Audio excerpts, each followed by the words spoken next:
So you bought a house with a rental unit in it. Great. Get some tenants in there, start collecting rent to help you pay your mortgage. Sounds easy, doesn't it? But what happens if something goes wrong? Hi everybody, welcome back to the Real Justine Priestley channel. I am Justine Priestley, your local realtor here in the Greater Vancouver area. As always, reach out to me anytime. I'm here to help and I'm here for you. In this video, I'm talking to Jim GARNETT, the president and founder of a company called CTI Services, which is a tenant inspection company, and he is here to help. Smoosh the like, smoosh the like, smoosh the like. Let's jump right into the interview with Jim. Take it away, Jim. Hi, Jim. Here we are.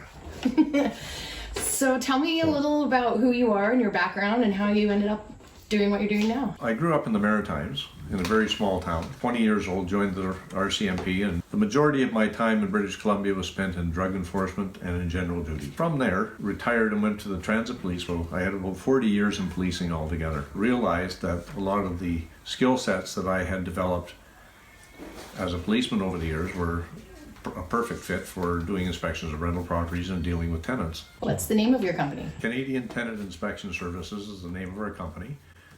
We operate under the name CTI Services. What does CTI Services do?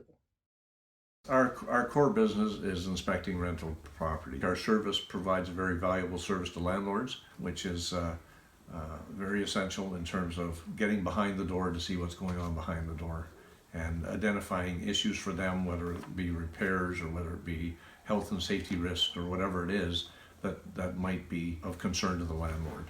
Using the model that we have of having a retired policeman do the inspections puts us in a good position because there are basically retired policemen living all over the country. We find that our inspectors, because of their background and experience, will spot things like that will identify things a little bit more readily. Landlords aren't used to seeing all of these things. So if we see a water stain in the ceiling, we're going to take a look and see, okay, is that something that's just showed up?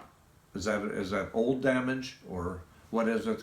And we'll identify that to the owner and they can follow up and see what needs to be done about it.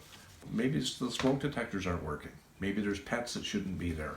Maybe there's smoking in the unit that shouldn't be happening. Illegal Airbnbs.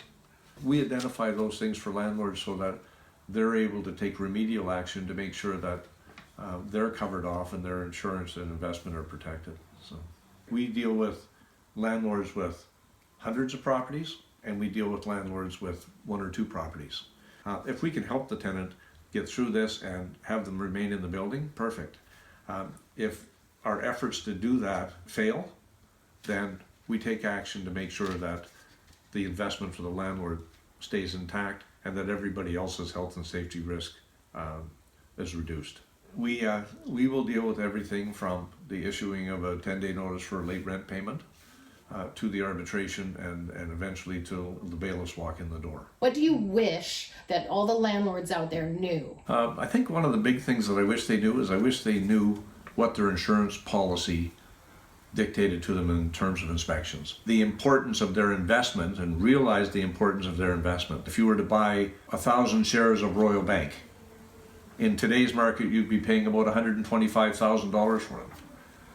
I will bet you that as an investor, you will be looking at that every day to make sure that your shares are being looked after. And here the Royal Bank is, they have a board of directors, they've got CEOs and CFOs and all of these people that are there to protect you as an investor. As a landlord, you're pretty much out there on your own. I have been in situations where landlords will say, can you go inspect the place?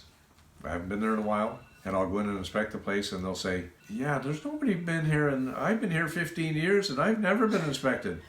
And I tell them, we're coming back every 3 months. And the reason that we're coming back every 3 months is because the landlord has finally become aware of their responsibility in order to validate their insurance. So they're saying, hey, we better get on board with this because we don't want our insurance voided in the event of a claim. I've been a renter many years of my life and I almost never had any landlords come into my place. What is the mission statement of CTI? For landlords to help them protect their investment one inspection at a time.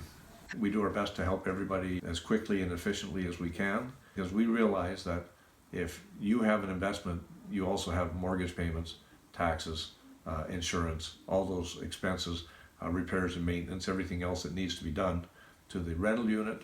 And we want you to be able to have the income to be able to fund those things without reaching into your own pocket all the time to do it. So as quickly as we can deal with your situation and get it resolved, the better it is for you. What most landlords don't understand is their insurance policy. Somewhere in there will tell them what's expected of them in terms of due diligence and how many inspections a year should be done on the property.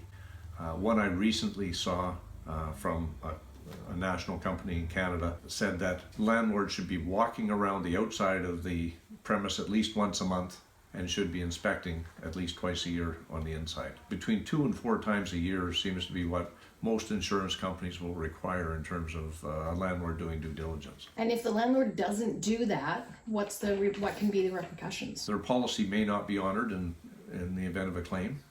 So that's very important. It's a very important Do thing. you think a lot of landlords aren't aware or don't do this kind of due diligence? Landlords are reluctant to do this kind of due diligence. They are beginning to look at things a little bit more differently because the price of real estate is going up, cost of insurance is going up, awareness factor in terms of what's expected of them as a landlord increased to the point where they're starting to understand more what their responsibility is. And it's not just something that they would take on and do as a oh, maybe I should just do this. It's a responsibility for them to do that as a landlord, and they need to be able to be comfortable in their own minds that their tenants are living in a risk-free environment, that everything is health and safety checked so that there's no comeback on them in terms of an insurance claim or anything else. They have to protect their asset and their families just like everybody else does. I can give you an example of that. One of the management companies that we deal with sent us a bunch of properties. Here's the inspections that we want you to do this month.